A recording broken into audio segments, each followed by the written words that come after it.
Welcome back, America. It's Hugh Hewitt in New York City promoting the new book, The Fourth Way, available at HughHewitt.com. I sent a copy to United States Senator Tom Cotton, but he's been busy having delicate negotiations with Chuck Schumer. I don't know if he's had a chance to read The Fourth Way yet. Have you, Senator? Hey, Hugh, congratulations on the publication of The Fourth Way. We're 3 ways to your shameless 7 name-dropping plugs in one segment. You know, the Luntz rule is the fourth way, the fourth way, the fourth way, the fourth way. There, I'm done with that. Senator, what were you doing 8 years ago? Chuck Schumer thought you should have been in the Senate. You would know better. Well, 8 years ago, I was watching the inauguration of Barack Obama from Afghanistan, but I also observed that Republicans in the Senate confirmed 7 of Barack Obama's nominees, and an 8th, Bob Gates, was already Secretary of Defense. We would have thought that the Democrats would have offered that level of cooperation this time around, especially on some of the non-controversial bipartisan nominations for national security positions.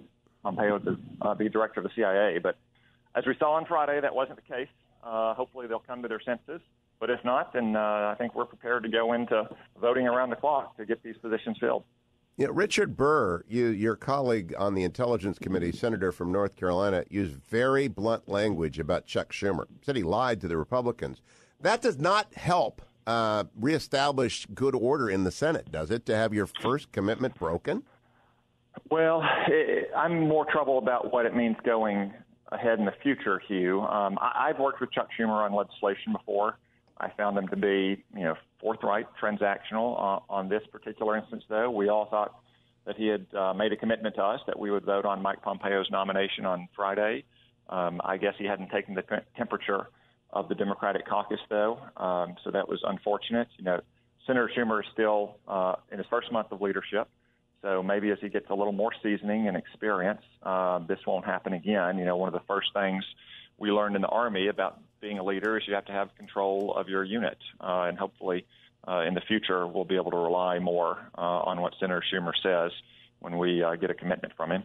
I hope so. Let's turn to President Trump's tweet this morning.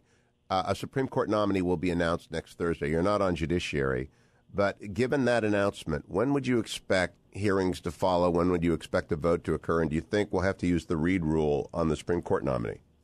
Did he tip his hand and say that the nominee is going to be radio talk show host and famed land use lawyer Hugh Hewitt? He did not. Sadly, I have not been approached, and it's very upsetting. I've urged journalists to camp outside of Justice Willett's house and Judge Gorsuch's house and Senator Lee's house, because we got 21 names. It's going to come from that list. We ought to have 21 reporters following these people around the clock. So I'm excited to see the nomination forthcoming next week. I think it's important that we move forward quickly. There's going to be a lot of other business on the Senate floor, but there's no reason the Judiciary Committee can't hold relatively prompt hearings, and I think that should take priority over most other activities on the Senate floor. If history is any guide, I believe a nominee typically gets confirmed within a couple months of nomination. I think that would be consistent with what you saw with Justices Kagan and Sotomayor in President Obama's early tenure. I'd hope that be the case for whomever Donald Trump nominates, which would mean this justice would be on the court before this term ends. I don't know if they'd hear arguments and be able to decide cases or have to hold some over. But I'm looking forward to seeing Donald Trump's nomination, and that list is full of a bunch of great justices. So I am confident that we will confirm the president's nominee. Talk to me a little bit about the other ones. We got a service secretary nominee for Air Force, Heather Wilson. There's a debate over the Navy secretary. You got a nominee for the Army. These are all of concern to your committee at Armed Services. Are they moving quickly? They are going to move quickly, Hugh. In fact, I met with Benny Viola yesterday, who is also a former airborne ranger, been very successful in business, very committed to modernizing the Army, has a great wingman in General Mark Milley, the Chief of Staff of the Army.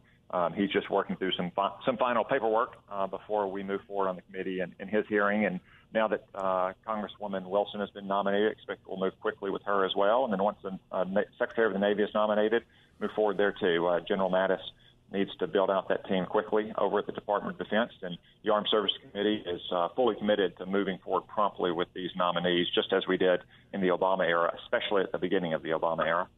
Now, Congressman Mulvaney testified yesterday to Senator McCain that he'll be sending over an OMB budget that cuts everything except defense, and that defense will get an increase. Did you like what you heard, Senator Cotton? Yes, I know Mick Mulvaney very well from the House of Representatives. In fact, I introduced Mick Mulvaney at both of his hearings yesterday, and Mick and I have discussed this matter. He knows that Donald Trump is fully committed to rebuilding our military, which means a substantial increase in defense spending. I agree with Mick that some of the gimmicks we've used to get around budget caps in the last 6 years are not sound practices. What we need to do is recognize that defense spending is not like domestic spending, and that we no longer have to respect the arbitrary nature of those caps, where we increase domestic spending every dollar for defense spending. I know that Nick is going to be very focused on getting our budget back to balance, where we get our economy growing, but at the same time, he's also going to be very focused on carrying out Donald Trump's commitment to rebuilding our military. Are you in Philadelphia, Senator? You up there for the retreat? We are leaving shortly for the House-Senate retreat with Donald Trump, so we hope to come out with some great plans. Keep an eye open for the copies of The Fourth Way. I sent all of your colleagues a copy. You got yours sent to your home, but make sure they've all got it and they're reading it. I want pictures. I need pictures of Paul Ryan with The Fourth Way. Senator Tom Cotton, always a pleasure. Thank you, Senator. Safe travels to the Birth of Freedom place in Philadelphia. Stay tuned, America.